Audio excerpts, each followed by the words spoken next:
C'était l'un des symboles de la situation. Sur cette départementale, longtemps connue comme la route des chicanes, on circule normalement depuis plus de 6 mois.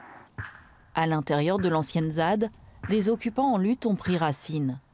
Erwan, ingénieur agronome, veut cultiver ici des céréales. Là, l'idée, c'est de retourner chercher des blés à droite à gauche sur des paysans qui en ont gardé des vieilles variétés. Et puis de voir lesquels s'implantent le mieux ici, les faire s'adapter. Et voilà, là, on voit qu'il y a des résultats différents et puis on va faire nos propres mélanges. Restée debout après les expulsions, cette cabane en bois abrite un collectif de 3 personnes dont le combat est notamment de faire légaliser cet habitat dans le futur plan local d'urbanisme. Avant tout ça, c'était marqué sur les cartes zone aéroportuaire. Et maintenant, il s'agit pour eux de déterminer qu'est-ce qui est agricole, qu'est-ce qui est habité, zone naturelle, etc. L'enjeu, c'est de faire appliquer ici des cadres juridiques pour des habitats autoconstruits à faible impact écologique, etc. Erwan fait également partie de ceux qui doivent signer un bail d'exploitant agricole. Futur propriétaire d'une bonne moitié de l'ancienne ZAD, le département de la Loire-Atlantique a promis qu'il suivrait les engagements pris par l'État. Pour signer des baux agricoles, il faut avoir un certain nombre de règles.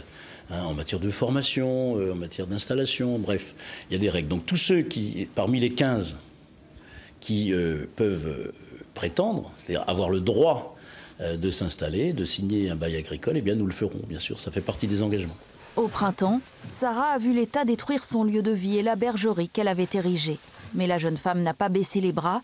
Déjà ingénieure agronome, elle a, pour montrer sa bonne volonté, accepté de suivre une petite formation sur le métier d'exploitant agricole et cotise désormais à la mutuelle des agriculteurs.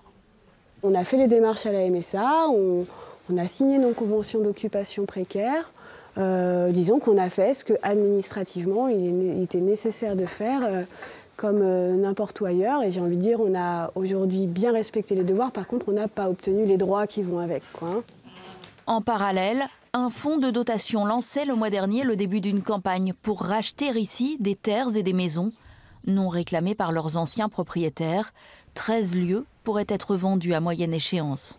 On a fait une première vague de communication auprès de nos soutiens les plus proches pour pouvoir un peu tester l'idée et les moyens de communication. Et on a déjà eu plus de 300 contributeurs et environ 200 000 €. Donc c'est un très très bon début. De son côté, l'État conservera plusieurs centaines d'hectares et vient de dire son intention de demeurer propriétaire pour conserver la main sur l'avenir de la ZAD.